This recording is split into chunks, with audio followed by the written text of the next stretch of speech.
Good morning. মোৰ নাম সুৰজ, আপোনালোকে চাই সুৰজ ব্লগ। আজি মই ৰাতিপুৱা দোকান খুলিবলৈ চালোঁ যে মোৰ দোকানত কি মাল ল'বলৈ আছে, ল'বলৈ নাই। গোটেইবিলাক মালৰ মই লিষ্ট বনাই পেলাই দুপৰীয়া মানত দোকান বন্ধ কৰি আহিলোঁ মাল ল'বৰ কাৰণে। মাল লোৱাৰ কাৰণে মই লিষ্ট বনাই আনিছোঁ। মাল চাল ওলাই আছে। ওলোৱাৰ সময়ত কেইটামান মাল আছে চাই পেলাই ভাল লাগিছে, এইবিলাকো ল'লোঁ। লোৱা হ'ল। দাদা পানী চানী খাই ল'লে, মাল ওলাওঁতে পানী পিয়া পাই গ'ল। ফাইনেলি মোৰ মাল চাল লোৱাবিলাক হৈ গ'ল। লিষ্ট আনিছিলোঁ অকণমান, লওঁতে ইমান গাল মাল হৈ গ'ল। দাদাই এটা মাল মিলাই আছে, কাৰণ এতিয়া বিলিং কৰিব, এইবিলাক খেলি মেলি নহয় বুলি। সেইকাৰণে গোটেইবিলাক মাল ক'ত কি ৰাখিব লাগিব চিজিল কৰি আছে। চিজিল কৰাৰ পিছত মোৰ বিলিংটো কৰি আছে।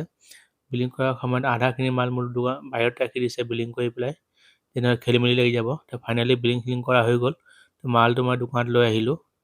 দোকানত অহাৰ পিছত মই আধাখিনি মাল চিজিল কৰিলোঁ, আধাখিনি মাল পিছত কৰিম বুলি ৰাখিলোঁ। কাষ্টমাৰ যোৱাৰ পিছত মই আকৌ গোটেইবিলাক মাল চিজিল কৰি ৰাখি দিলোঁ। চিজিল ৰখাৰ পিছত চালোঁ যে আৰু একো মাল ল'ব লাগিব নেকি, থাকিলে নেক্সট টাইম গৈ পেলাই লৈ আহিম।